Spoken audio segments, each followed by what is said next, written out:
जय जय श्री कृष्णा। श्री ओम नमो भगवते वासुदेवाय।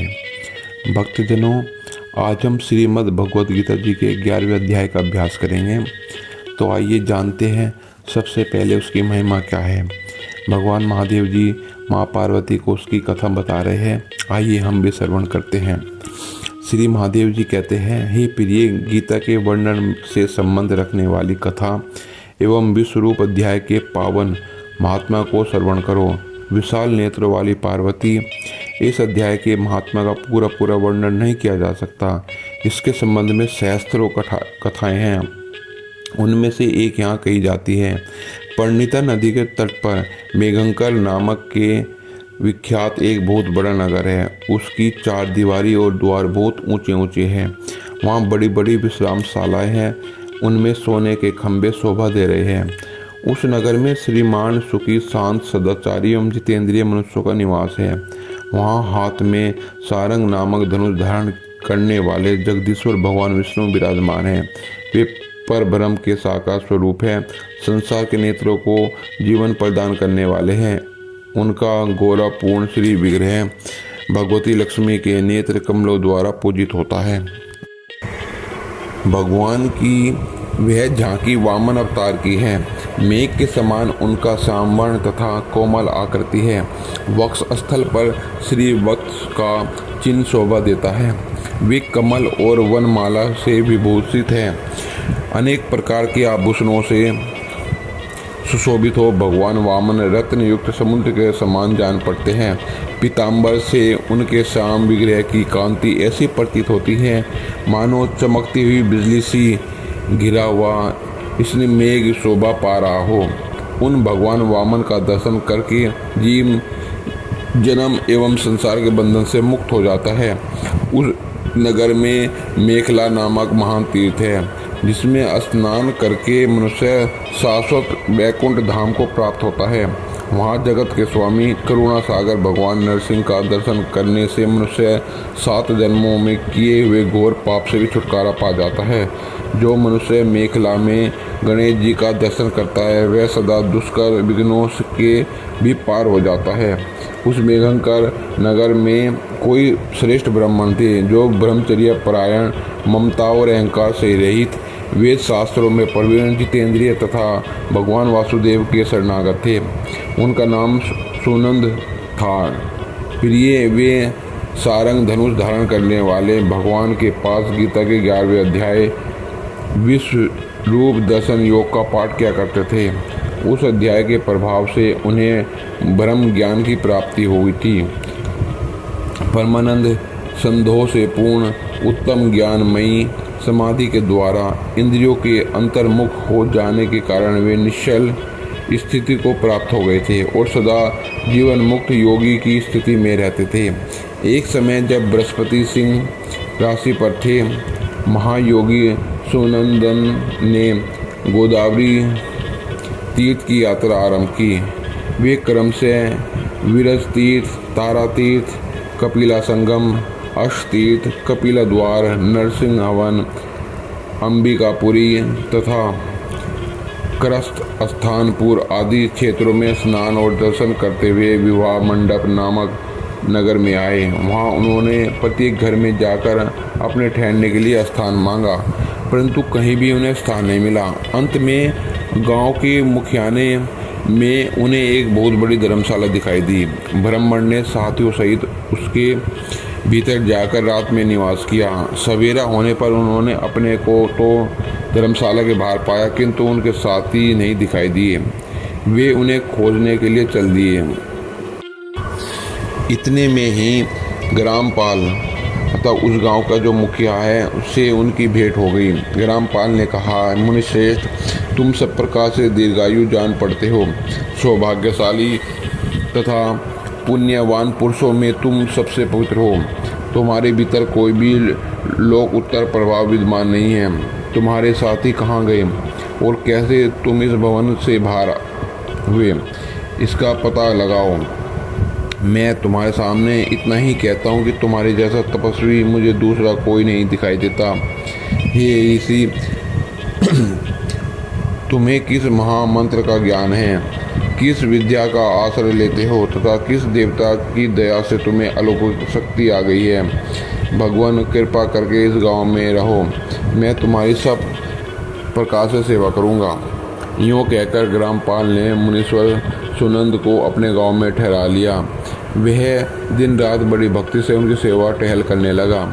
जब 7-8 दिन बीत गए तब एक दिन प्रातःकाल आकर वह बहुत दुखी हो महात्मा के सामने रोने लगा और बोला, हाय, आज रात में राक्षस ने मुझ भाग्यहीन के बेटे को चबा लिया है। मेरा पुत्र बड़ा ही गुणवान और भक्तिवान था। ग्रामपाल के इस प्रकार कहने पर योगी सुनंद ने पूछा, कहाँ है वह राक्षस और किस प्रकार उसने तुम्हारे पुत्र का भक्षण किया है। ग्रामपाल बोला, हे ब्राह्मण, इस नगर में एक भयंकर नरभक्षी राक्षस रहता है। वह प्रतिदिन आकर इस नगर के मनुष्यों को खा लिया करता है। तब एक दिन समस्त ग्रामवासियों ने मिलकर उनसे प्रार्थना की, हे राक्षस, तुम हम सब लोगों की रक्षा करो, हम तुम्हारे लिए भोजन की व्यवस्था कर दिया करेंगे। यहाँ बाहर के जो पथिक रात में आकर नींद लेने लगे उनको खा जाना। इस प्रकार नागरिक मनुष्यों ने गांव के मुखिया द्वारा इस धर्मशाला में भेजे हुए पथिकों को ही राक्षस का आहार निश्चित किया। अपने प्राणों की रक्षा के लिए ही उन्हें ऐसा करना पड़ा। तुम भी अन्य राहगीरों के साथ इस घर में आकर सोए थे, किंतु राक्षस ने उन सबको तो खा लिया, केवल तुम्हें छोड़ दिया। तुम में ऐसा क्या प्रभाव है, इस बात को तुम ही जानते हो। इस समय मेरे पुत्र का एक मित्र आया था, किंतु मैं उसे पहचान न सका। वह मेरे पुत्र को बहुत ही प्रिय था, किंतु अन्य राहगीरों के साथ उसे भी मैंने उसी धर्मशाला में भेज दिया। मेरे पुत्र ने जब यह सुना कि मेरा मित्र भी उसमें प्रवेश कर गया है, तो वह उसे वहाँ ले जाने के लिए गया, परंतु राक्षस ने उसे भी खा लिया। आज सवेरे मैंने बहुत दुखी होकर उस पिशाच से पूछा, हे दुष्टात्मन, तूने रात में मेरे पुत्र को भी खा लिया? तुम्हारे पेट में पड़ा हुआ मेरा पुत्र जिससे जीवित हो सके ऐसा कोई उपाय हो तो बताओ। राक्षस ने कहा, हे मुखिया, धर्मशाला के भीतर घुसे हुए तुम्हारे पुत्र के न जानने के कारण मैंने उसका भक्षण किया है। अन्य पतितों के साथ तुम्हारा पुत्र भी अनजान में ही मेरा ग्रास बन गया। वह मेरे उदर में जिस प्रकार जीवित और रक्षित रह सकता था, वह उपाय स्वयं विधाता ने ही कर दिया है। जो ब्राह्मण सदा गीता के 11वें अध्याय का पाठ करता हो, जिसके प्रभाव से मेरी मुक्ति होगी और मरे हुए को पुनर्जीवन प्राप्त होगा। जहाँ कोई ब्राह्मण रहते हैं जिनको मैंने एक दिन धर्मशाला से बाहर कर दिया था, वे निरंतर गीता के 11वें अध्याय का जप किया करते हैं। इस अध्याय के मंत्र से 7 बार अभिमंत्रित करके यदि वे मेरे ऊपर जल का छींटा दे तो निसंदेह मेरा साप से उद्धार हो जाएगा। इस प्रकार उस राक्षस का संदेश पाकर मैं तुम्हारे निकट आया हूँ। ब्राह्मण ने पूछा, हे ग्रामपाल, जो रात में सोए मनुष्यों को खाता है वह प्राणी किस प्रकार पाप से राक्षस हुआ? ग्रामपाल बोला, हे ब्राह्मण, पहले इस गांव में कोई किसान ब्राह्मण रहता था। एक दिन वह गहनी के खेत में क्यारियों की रक्षा करने में लगा हुआ था। वहां से थोड़ी ही दूर एक बड़ा गिद्ध किसी राही को मारकर खा रहा था। उसी समय एक तपस्वी कहीं से आ निकले, जो उस राही को बचाने के लिए दूर से ही दया दिखाते आ रहे थे। गिद्ध ने उस राही को खाकर आकाश में उड़ गया। तब तपस्वी ने कुपित होकर उस किसान से कहा, ओ दुष्ट हलवाहे, तुझे धिक्कार है, तू बड़ा कठोर है और निर्दयी है। दूसरे की रक्षा से मुंह मोड़कर केवल पेट पालने के धंधे में लगा है। तेरा जीवन नष्ट प्राय है। अरे जो चोर, डाढ़ वाले जीव, सर्प, शत्रु, अग्नि, विष, जल, गिद्ध, राक्षस, भूत और बेताल आदि के द्वारा घायल हुए मनुष्यों की शक्ति होते हुए भी उपेक्षा करता है, वह उनके वध का फल पाता है। जो शक्तिशाली होकर भी चोर आदि के चंगुल में फंसे हुए ब्राह्मण को छुड़ाने की चेष्टा नहीं करता, वह घोर नरक में पड़ता है और पुनः भेड़ियों की योनि में जन्म लेता है। जो वन में मरे हुए तथा और व्यार की दृष्टि में पड़े हुए जीव की रक्षा के लिए छोड़ो छोड़ो की पुकार करता है, वह परम गति को प्राप्त होता है। जो मनुष्य गौओं की रक्षा के लिए वह शेर, भील और दुष्ट राजाओं के हाथ से मारे जाते हैं, वे भगवान विष्णु के उस परम पद को प्राप्त हो जाते हैं जो योगियों के लिए दुर्लभ है। सहस्त्र अश्वमेघ और 100 वाजपेयी यज्ञ मिलकर शरणागत रक्षा की 16वीं कला के बराबर भी नहीं कर सकते। दीन तथा भयभीत जीव की उपेक्षा करने से पुण्यवान पुरुष भी समय आने पर कुंभी पाक नामक नरक में पकाया जाता है। तूने दुष्ट गिद्ध के द्वारा खाए जाते हुए राही को देखकर उसे बचाने में समर्थ होते हुए भी उसकी रक्षा नहीं की। इससे तू निर्दयी जान पड़ता है, अतः तू राक्षस हो जा। हलवाहा बोला, हे महात्मन, मैं यहाँ उपस्थित अवश्य था, किंतु मेरे नेत्र बहुत देर से खेत की रक्षा में लगे थे, अतः पास होने पर भी गिद्ध के द्वारा मारे जाते हुए मनुष्य को मैं नहीं जान सका। अतः मुझ दिन पर आपको अनुग्रह करना चाहिए। तपस्वी ब्राह्मण ने कहा, जो प्रतिदिन गीता के 11वें अध्याय का जप करता है, उस मनुष्य के द्वारा अभिमंत्रित जल जब तेरे मस्तक पर पड़ेगा, उस समय तुम्हें सांप से छुटकारा मिल जाएगा। यह कहकर तपस्वी ब्राह्मण चले गए और वह हलवाहा राक्षस हो गया। अतः द्विश्रेष्ठ, तुम चलो और 11वें अध्याय से तीर्थ के जल को भी मंत्रित करो, फिर अपने ही हाथ से उस राक्षस के मस्तक पर उसे जल छिड़क दो। ग्रामपाल की सारी बात और प्रार्थना सुनकर ब्राह्मण का हृदय करुणा से भर आया। वे बहुत अच्छा कहकर उसके साथ राक्षस के निकल गए हैं। वे ब्राह्मण योगी थे। उन्होंने विश्व दर्शन रूप नामक 11वें अध्याय से जल अभिमंत्रित करके उस राक्षस के मस्तक पर डाला। गीता के 11वें अध्याय के प्रभाव से वह शाप मुक्त हो गया। उसने राक्षस देह का परित्याग करके चतुर्भुज रूप धारण कर लिया तथा उसने जिन शस्त्रों राहगीरों का भक्षण किया था, वे भी शंख, चक्र एवं गदा धारण किए हुए चतुर्भुज रूप हो गए। इसके पश्चात वे सभी विमान पर आरूढ़ हुए। इतने में ही ग्रामपाल ने राक्षस से कहा, निशाचर, मेरा पुत्र कौन है, उसे दिखाओ। उसके यूँ कहने पर दिव्य बुद्धि वाले राक्षस ने कहा, ये जो तमाल के समान श्याम, 4 भुजाधारी, माणिक्य में मुकुट से सुशोभित तथा दिव्य मणियों से बने हुए कुंडलों से अलंकृत है, हार पहनने के कारण जिनके कंधे मनोहर प्रतीत होते हैं, जो सोने के भुजबंदों से विभूषित कमल के समान नेत्र वाले तथा हाथ में कमल लिए हुए हैं और दिव्य विमान पर बैठकर देवत्व को प्राप्त हो चुके हैं, इन्हीं को अपना पुत्र समझो। यह सुनकर ग्रामपाल ने उसी रूप में अपने पुत्र को देखा और अपने घर ले जाना चाहा। यह देख उसका पुत्र हंस पड़ा और इस प्रकार कहने लगा, हे ग्रामपाल, कई बार तुम मेरे पुत्र हो चुके हो और मैं तुम्हारा पुत्र हो चुका हूँ। पहले मैं तुम्हारा पुत्र था, किंतु अब देवता हो गया हूँ। इस ब्राह्मण देवता के प्रसाद से वैकुंठ धाम को जाऊँगा। देखो, यह निशाचर भी चतुर्भुज रूप को प्राप्त हो गया। 11वें अध्याय के महात्म्य से यह सब लोगों के साथ श्री विष्णु धाम को जा रहे हैं, अतः मैं भी वहीं जा रहा हूँ। अतः तुम भी इन ब्राह्मण देव के से गीता के 11वें अध्याय का अध्ययन करो और निरंतर उसका जप करते रहो। इसमें संदेह नहीं कि तुम्हारी भी ऐसी ही उत्तम गति होगी। हे तात, मनुष्यों के लिए साधु पुरुषों का संग सर्वथा दुर्लभ है, वह भी इस समय तुम्हें प्राप्त है। अतः अपना अभिष्ट सिद्ध करो। धन, भोग, दान, यज्ञ, तपस्या और पूर्व कर्मों से क्या लेना है। विश्व रूपाध्याय के पाठ से ही परम कल्याण की प्राप्ति होती है। पूर्णानंद संतोष स्वरूप श्री कृष्ण नामक ब्रह्म के मुख से कुरुक्षेत्र में अपने मित्र अर्जुन के प्रति जो अमृत में उपदेश निकला था, वह श्री विष्णु का परम सात्विक रूप है। उसी का चिंतन करो, वह मोक्ष के लिए प्रसिद्ध है। रसायन।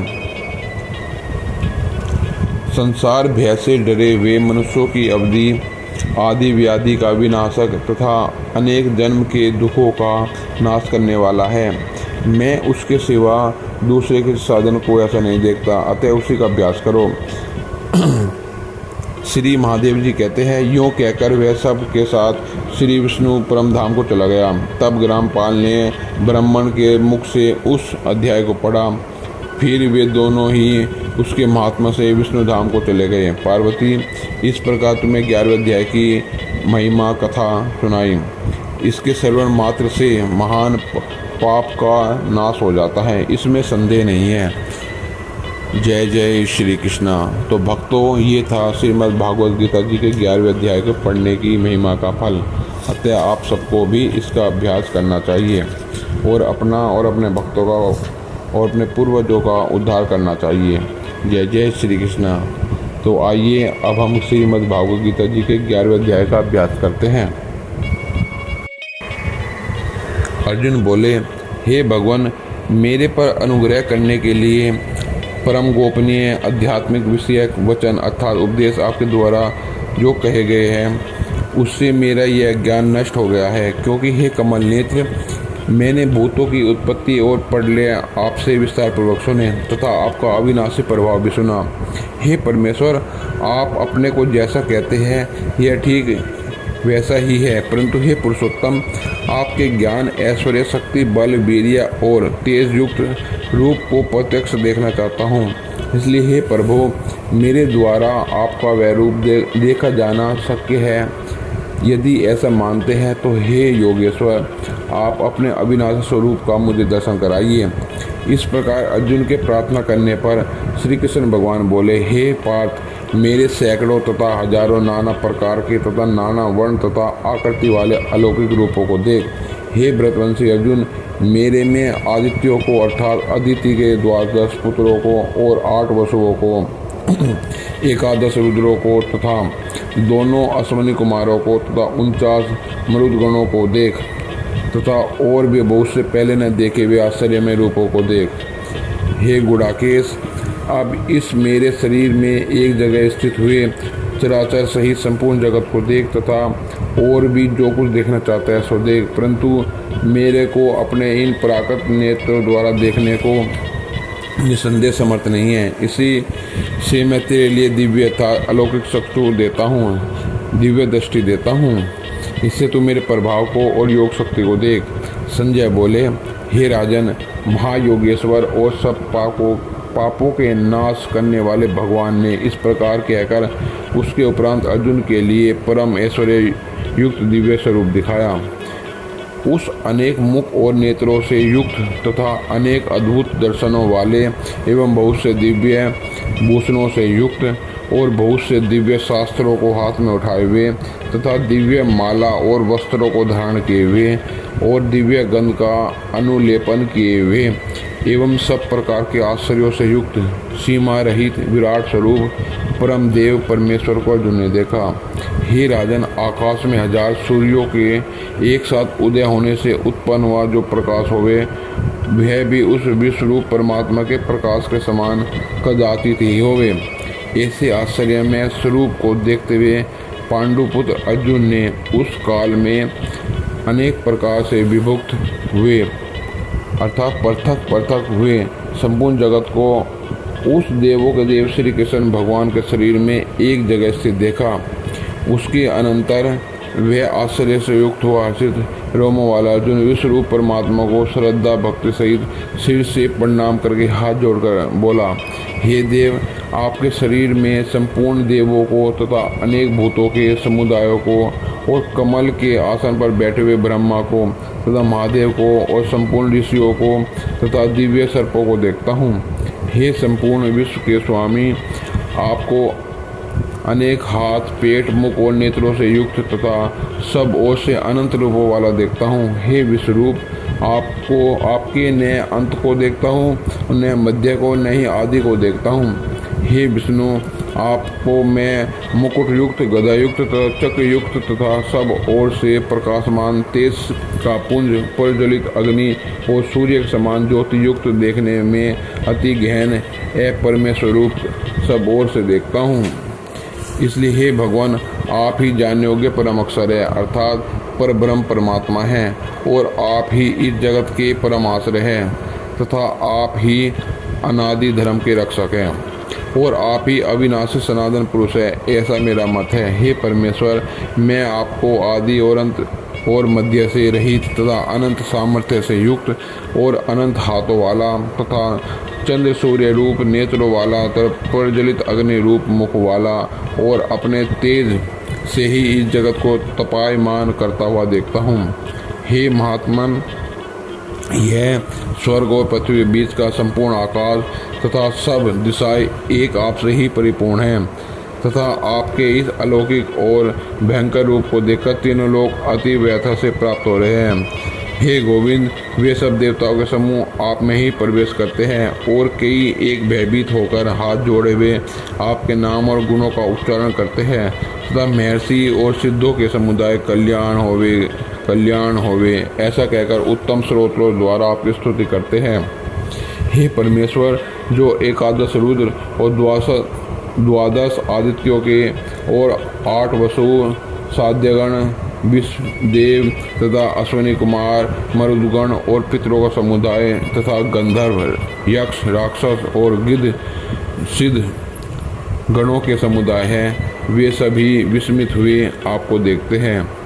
हे महाभाव, आपके बहुत मुख वाले, नेत्रों वाले तथा बहुत हाथ, जंघा और पैरों वाले और बहुत उदरों वाले तथा बहुत सी विकराल डाढ़ों वाले महान रूप को देखकर सब लोग व्याकुल हो रहे हैं और मैं भी व्याकुल हो रहा हूँ, क्योंकि हे विष्णु, आकाश के साथ स्पर्श किए हुए देदीप्यमान अनेक रूपों से युक्त तथा फैलाए हुए मुख और प्रकाशमान विशाल नेत्रों से युक्त आपको देखकर भयभीत अंतःकरण वाला मैं धीरज और शांति को प्राप्त नहीं होता। हे भगवान, आपके विशाल डाढ़ों वाले और प्रलय काल की अग्नि के समान प्रज्वलित मुखों को देखकर दिशाओं को नहीं जानता हूँ और सुख को भी प्राप्त नहीं होता हूँ। इसलिए हे देवेश, हे जगन निवास, आप प्रसन्न होवे।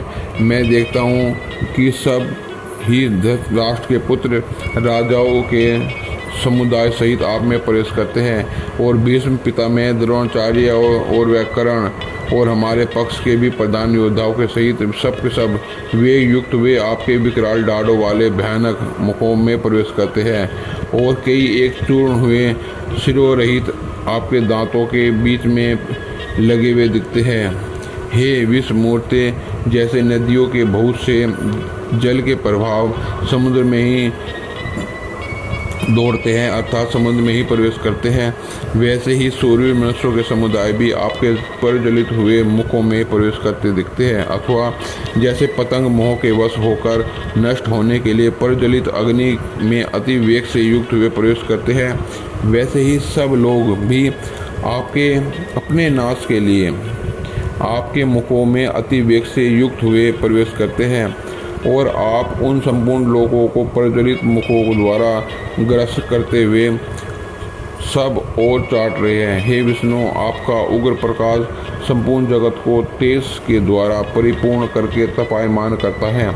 हे भगवान, कृपा करके मेरे प्रति कहिए कि आप उग्र रूप वाले कौन हैं। हे देवों में श्रेष्ठ, आपको नमस्कार होवे, आप प्रसन्न होइए। आदि पुरुष, मैं आपको तत्व से जानना चाहता हूँ, क्योंकि आपकी प्रकृति को मैं नहीं जानता। इस प्रकार अर्जुन के पूछने पर श्री कृष्ण भगवान बोले, हे अर्जुन, मैं लोकों का नाश करने वाला बड़ा हुआ महाकाल हूँ। इस समय इन लोगों को नष्ट करने के लिए प्रवृत्त हुआ हूँ। इसलिए जो पति पक्षियों की सेना में स्थित हुए योग लोग हैं, वे सब तेरे बिना भी नहीं रहेंगे, अर्थात तेरे युद्ध न करने से भी इन सब का नाश हो जाएगा। इससे तू खड़ा हो और यश को प्राप्त कर तथा शत्रुओं को जीत कर धन धान्य से संपन्न राज्य को भोग और यश सब सूरवीर पहले से ही मेरे द्वारा मारे हुए हैं। तू तो केवल निमित्त मात्र ही है तथा इन द्रोणाचार्य और भीष्म पितामह तथा जयद्रथ, कर्ण और भी बहुत से मेरे द्वारा मारे हुए सूरवीर योद्धाओं को तू मार और भय मत कर। निसंदेह तू युद्ध में वैरियों को जीतेगा, इसलिए युद्ध कर। इसके उपरांत संजय बोले कि हे राजन, केशव भगवान के इस वचन को सुनकर मुकुटधारी अर्जुन हाथ जोड़े हुए कांपता हुआ नमस्कार करके फिर भी भयभीत हुआ प्रणाम करके भगवान श्री कृष्ण के प्रति गदगद वाणी में बोला कि हे अंतर्यामिन, यह योग्य ही है कि जो आपके नाम और प्रभाव के कीर्तन से जगत अति हर्षित होता है और अनुराग से भी प्राप्त होता है, वह भयभीत हुए राक्षस लोग दिशाओं में भागते हैं और सब सिद्ध गणों के समुदाय नमस्कार करते हैं।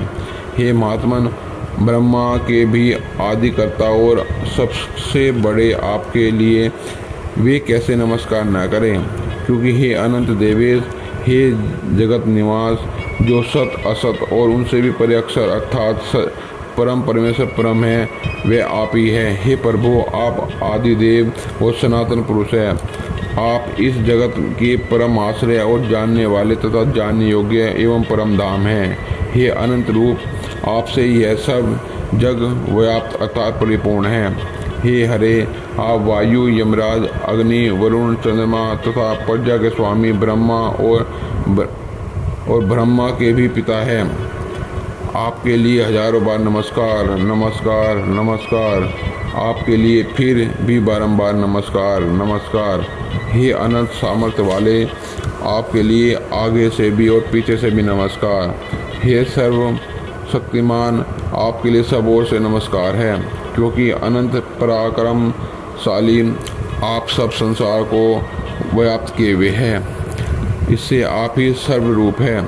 हे परमेश्वर, सखा ऐसे मानकर आपके इस प्रभाव को न जानते हुए मेरे द्वारा प्रेम से अथवा परमात्मा से ही हे कृष्ण, हे यादव, हे सखे, इस प्रकार जो कुछ हठपूर्वक कहा गया है, हे परमेश्वर, जो आप हंसी के लिए विहार, शैया, आसन और भोजन आदि में अकेले में अथवा उन सखाओं के सामने भी अपमानित किए गए हैं, वह सब अपराध अपरमेय स्वरूप अथवा अचिंत्य प्रभाव वाले आपसे मैं क्षमा मांगता हूँ।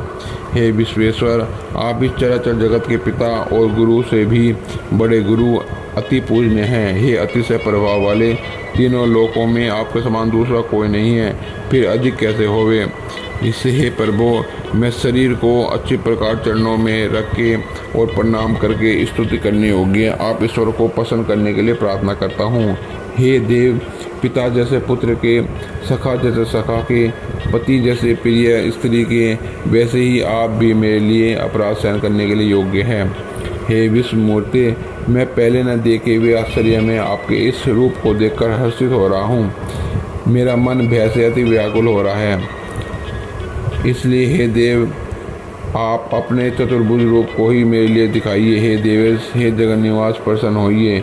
हे विष्णु, मैं आपके वैसे ही आपको मुकुट धारण किए हुए तथा गदा चक्र धारण हाथ में लिए हुए देखना चाहता हूँ।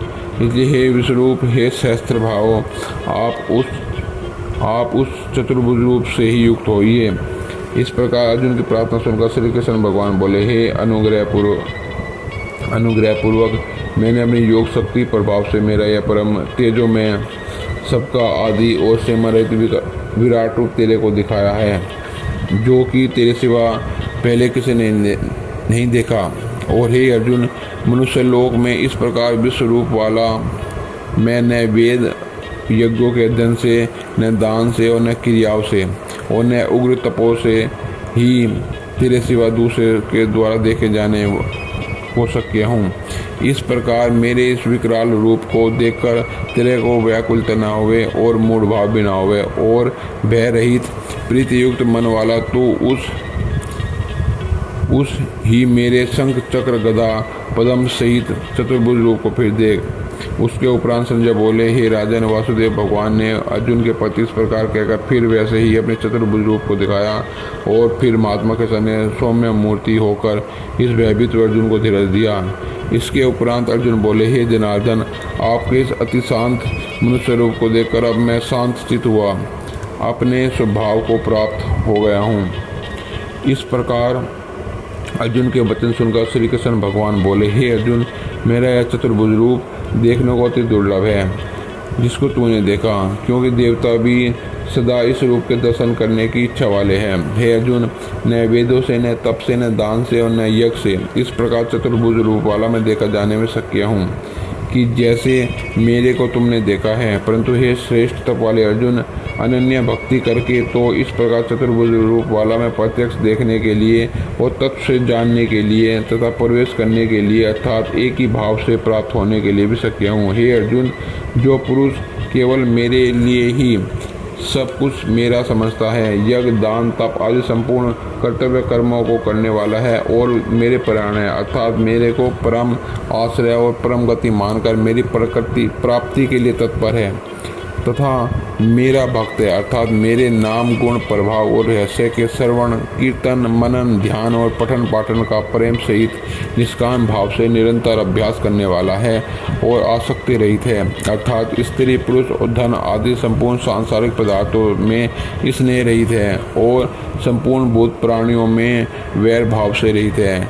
ऐसा वह अनन्य भक्ति वाला पुरुष मेरे को ही प्राप्त होता है। जय जय श्री कृष्णा, जय जय श्री कृष्णा। श्री ओम नमो भगवते वासुदेवाय। तो भक्तजनों, इस प्रकार श्री भगवद गीता जी के 11वें अध्याय का अंत होता है।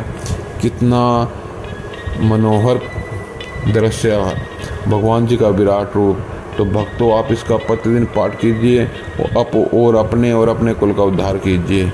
जय जय श्री कृष्णा। श्री ओम नमो भगवते वासुदेवाय।